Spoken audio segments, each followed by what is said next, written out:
Welcome to VTV Andhra Pradesh. Anakapalli జిల్లా Makavarapalem Avanti engineering కళాశాలలో విజయవంతమైన 2 రోజుల జాతీయ స్థాయి సాంకేతిక సదస్సు synergy 2K26 Makavarapalem Avanti engineering కళాశాలలో జనవరి 30, 2026న synergy 2K26 shaping tomorrow with technology అనే శీర్షికతో ప్రారంభమైన 2 రోజుల జాతీయ సాంకేతిక సమావేశం విజయవంతమైంది. అవంతి విద్యా సంస్థల వ్యవస్థాపకులు, ఆంధ్రప్రదేశ్ రాష్ట్ర మాజీ మంత్రివర్యులు శ్రీ ముత్తంశెట్టి శ్రీనివాసరావు అధ్యక్షతన జరిగిన ఈ ముగింపు వేడుకలకు ముఖ్య అతిథిగా పద్మభూషణ్ అవార్డు గ్రహీత, రాజ్యసభ మాజీ సభ్యులు ప్రొఫెసర్ వై లక్ష్మీప్రసాద్, గౌరవ అతిథిగా అవంతి విద్యా సంస్థల general secretary doctor M Priyanka. I never thought of getting admission here, but I got it. Then after that, when I was entered here 2000, to be precise, September 29th, I still remember the date, September 29th, 2007. It was an inauguration day. So this is where we need to contribute back. So as a dignitary for that recruitment spark from Vizag, so I have few observations how the students has to be concentrated, what are all the areas as the interviewers you see. So third years who are standing here, probably most of the people will come in front of us as a selection panel, right? So what things we observe and what we see you to get selected. So today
చరిత్ర పుటలను మనం పరిగణిస్తే ఈ ప్రపంచం 5 మహనీయుల్ని ఆరాధించి గౌరవించి పూజించి నెత్తిపెట్టుకుంది.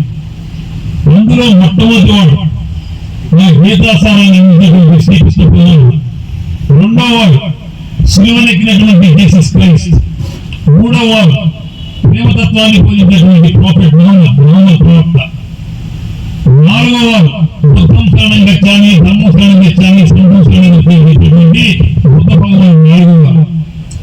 5,000 సంవత్సరాల ప్రపంచ చరిత్రలో ఈ ప్రపంచం 5 ఆరాధిస్తే అందులో ఈ నలుగురు కాకుండా 5వ వాడు ఎవరయ్యారంటే ఐన్స్టీన్ మహాశయుడు ఒక మాట చెప్పాడు.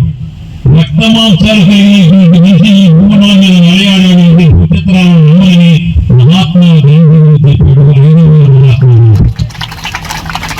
బరాక్ ఒబామా అమెరికా అధ్యక్షులైనప్పుడు మనకి చోట మోట నాయకులందరూ కూడా ఫిక్స్ చేసుకుని ఆరాధిస్తున్నారు. కానీ ఆ బరాక్ ఒబామా మహాశయుడు అమెరికా అధ్యక్షుడిగా